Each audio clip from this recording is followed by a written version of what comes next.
Chag Sameach. It is Cantor Aviva Marer joining you virtually for your Seder. In this supplement, I thought what I would do is talk us through 10 modern plagues.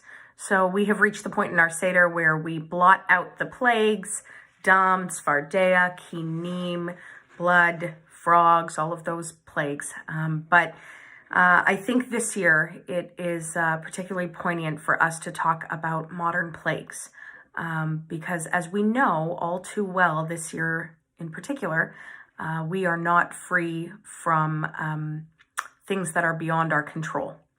So the Boston Globe published this a couple of years ago, and I thought it was particularly well written and worth sharing.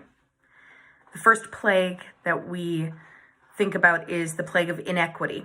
Access to affordable housing, quality healthcare, nutritious food, good schools, and higher education is far from equal.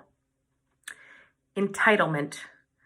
Too many people consider themselves entitled to material comfort, economic security, and other privileges of middle-class life without hard work. Fear.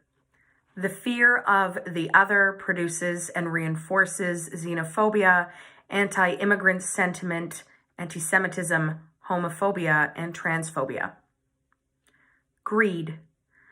Profits are a higher priority than the safety of workers and the health of the environment. The top 1% of the American population controls 42% of the country's financial wealth. Distraction.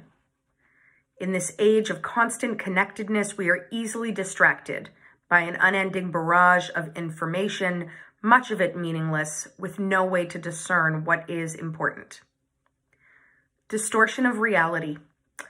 The media constructs and society accepts unrealistic expectations, leading to eating disorders and unhealthy obsessions with appearance for both men and women.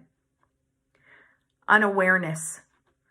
It is easy to be unaware of the consequences our consumer choices have for the environment and for workers at home and abroad.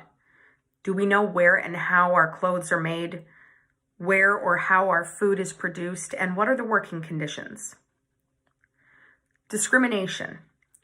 While we celebrate tonight our liberation from bondage in Egypt, too many people still suffer from discrimination.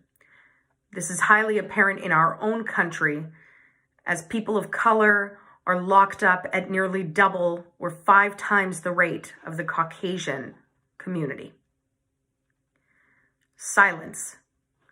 Every year, 4.8 million cases of domestic violence against American women are reported. We do not talk about things that are disturbing, even though they happen every day in our own communities. Feeling overwhelmed or disempowered. When faced with these modern plagues, how often do we doubt or question our own ability to make a difference? How often do we feel paralyzed because we do not know what to do to bring about change? It is my hope and prayer that by considering these modern plagues and the one that we as a community are facing in this very moment, we carry ourselves in a mindful way as we approach the world with a newfound sense of communal compassion going forward. Ken Yehi Ratzon, may it be God's will. Chag Sameach.